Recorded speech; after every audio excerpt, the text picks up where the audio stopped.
नमस्कार दोस्तों, स्वागत है आपका आपके अपने चैनल वॉइस इंस्पायर पर। एक वक्त का जिक्र है कि कहीं एक बूढ़ा और उसकी बीवी रहते थे। उनकी एक बेटी अल्योनुष्का और नन्हा सा बेटा इवानुष्का था। बूढ़ा और बुढ़िया अचानक चल बसे और अल्योनुष्का और इवानुष्का इस बड़ी सी दुनिया में अकेली रह गई। अल्योनुष्का अपने छोटे भाई को साथ लेकर काम की खोज में घर से निकल पड़ी। उन्हें बहुत लंबा सफ़र तय करना था। वे चलते रहे और उन्होंने एक खेत लांघा। तब इवानुष्का को ज़ोर की प्यास लग आई। प्यारी बहन अल्योनुष्का, मुझे प्यास लगी है, उसने कहा। सब्र करो प्यारे भाई, हम जल्द ही किसी कुएं के पास पहुंच जाएंगे। चलते चलते सूरज ऊंचा हो गया। धूप परेशान करने लगी, पसीना बहने लगा, मगर कुआं नजर नहीं आया। अचानक उन्हें गाय के खुर का पानी से भरा हुआ एक निशान दिखाई दिया। प्यारी बहन अल्योनुष्का, मैं यहाँ से पानी पी लूँ? नहीं प्यारे भाई, तू बछड़ा हो जाएगा। नन्हे इवानुष्का ने बहन की बात मान ली और वे थोड़ी दूर और आगे बढ़ गए।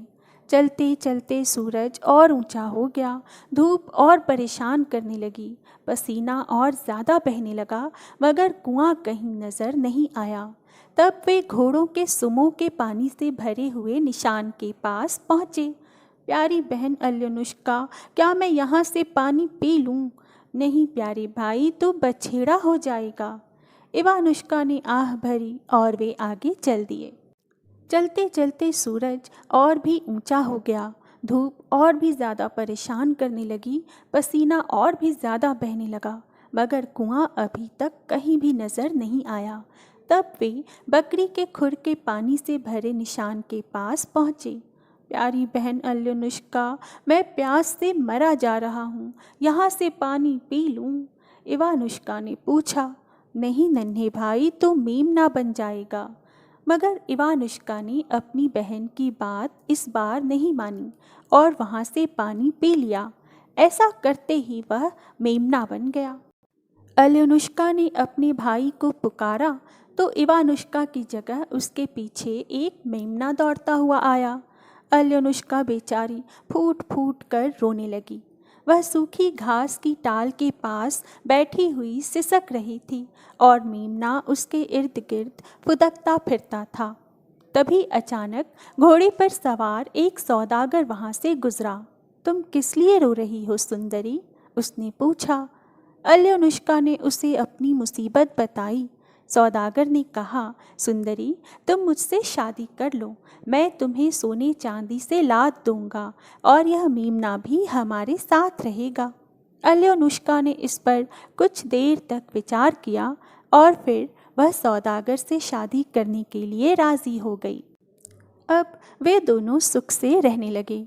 मेमना भी उनके साथ रहता था। अल्योनुष्का के साथ एक ही प्याले में से खाता पीता था। एक दिन सौदागर घर से बाहर गया हुआ था। अचानक ही कहीं से एक चुड़ैल वहां आ पहुंची। वह अल्योनुष्का की खिड़की के नीचे खड़ी होकर उसे नदी तट पर जाकर स्नान करने के लिए उकसाने लगी। अल्योनुष्का चुड़ैल के पीछे पीछे चल दी। वहां पहुंचने पर चुड़ैल उसके ऊपर चढ़ बैठी। उसने उसकी गर्दन के गिर्द एक भारी पत्थर बांधकर उसे नदी में फेंक दिया। तब चुड़ैल ने अल्योनुष्का का रूप धारण किया, उसके कपड़े पहने और उसके घर जा पहुंची। कोई भी यह अनुमान नहीं लगा पाया कि वह चुड़ैल है। यहाँ तक कि घर लौटने पर सौदागर भी यह जान नहीं सका। केवल मेमना जानता था कि क्या घटना घटी है। वह मुंह लटकाए इधर उधर घूमता रहा और उसने खाने पीने की कोई चीज़ छुई तक नहीं। सुबह शाम वह नदी तट पर जाता और यह गाता, खड़ा हुआ है नदी किनारे, दीदी भैया तुम्हें पुकारे, निकल नदी से बाहर आओ, बहन अल्योनुष्का बाहर आओ। चुड़ैल को इस बात का पता चल गया। अब वह मेमने को मार डालने के लिए अपने पति पर दबाव डालने लगी। मेमने को मार डालने की बात सुनकर सौदागर को बेहद अफसोस होता। वह इसे बहुत चाहने लगा था, मगर चुड़ैल मेमने को मारने के लिए सौदागर की लगातार आरज़ू मिन्नत करती रही। अंत में सौदागर राज़ी हो गया। ठीक है, अच्छा तो मार डालो, उसने कहा। चुड़ैल ने बड़ी आग जलवाई, बड़े बड़े पतीले गर्म करवाए और छुरियाँ तेज़ करवाई। मेमने ने समझ लिया कि उसका आखिरी वक्त करीब आ रहा है, इसलिए उसने अपने पिता तुल्य सौदागर से कहा, मरने से पहले मुझे एक बार नदी पर हो आने की इजाज़त दे दें। मैं अंतिम बार नदी का पानी पीना चाहता हूँ। जाओ, सौदागर ने कहा। मेमना नदी की तरफ दौड़ा। वह नदी तट पर खड़ा होकर दर्द भरी आवाज़ में पुकार पुकार कर कहने लगा, दीदी अल्योनुष्का, प्यारी अल्योनुष्का, बाहर आओ, बाहर आओ, तैर नदी से बाहर आओ। आग जलाई उन लोगों ने, कर ली छुरियाँ तेज, बड़े कड़ाहे उबल रहे हैं, ले लेने को प्राण की मेरे जानी दुश्मन मचल रहे हैं। और अल्योनुष्का ने नदी में से जवाब दिया, भाई इवानुष्का, प्यारी इवानुष्का, कैसे बाहर आऊँ मैं, कैसे बाहर आऊँ मैं। गर्दन से तो बंधा हुआ है पत्थर भारी, नर्म दूब में उलझ रही सारी की सारी, बाधा पीली रेत की मैं संकट की मारी। चुड़ैल मेमने की खोज में गई, परंतु उसे कहीं पा ही ना सकी।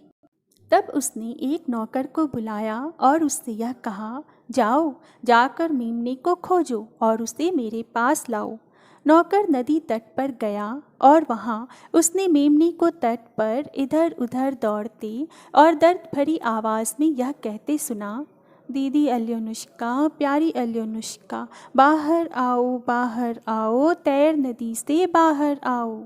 आग जलाई उन लोगों ने, कर ली छुरियाँ तेज़, बड़े कड़ाहे उबल रहे हैं, ले लेने को प्राण की मेरे जानी दुश्मन मचल रहे हैं। और नदी में से एक आवाज़ सुनाई दी, भाई इवानुष्का, प्यारी इवानुष्का, कैसे बाहर आऊँ मैं, कैसे बाहर आऊँ मैं। गर्दन से तो बंधा हुआ है पत्थर भारी, नर्म दूब में उलझ रही सारी की सारी, बाधा पीली रेत की मैं संकट की मारी। नौकर दौड़ता हुआ घर पहुंचा। नदी तट पर उसने जो कुछ देखा सुना था वह अपने मालिक से कह सुनाया। सौदागर ने जब यह सुना तो बहुत से लोग साथ लेकर नदी तट पर पहुंच गया। उन्होंने नदी में एक रेशमी जाल डाला और अल्योनुष्का को खींचकर बाहर निकाल लिया। उन्होंने उसकी गर्दन के गिर्द बंधा हुआ पत्थर खोला, उसे चश्मे के जल में स्नान करवाया और सुंदर कपड़े पहनाए। अल्योनुष्का अब पहले से भी कहीं अधिक सुंदर हो गई थी। मेमने ने खुशी से फूला न समाते हुए 3 कलाबाजियाँ खाईं और वह फिर से नन्हा मुन्ना इवानुष्का बन गया। उस दुष्ट चुड़ैल को घोड़े की दुम से बांधकर खुले मैदान में छोड़ दिया गया। तो दोस्तों, आज की कहानी यहीं समाप्त होती है। आगे भी ऐसी कहानियाँ सुनते रहने के लिए प्लीज़ मेरे चैनल को सब्सक्राइब करें और मेरे सभी वीडियोस को लाइक और शेयर करना ना भूलें।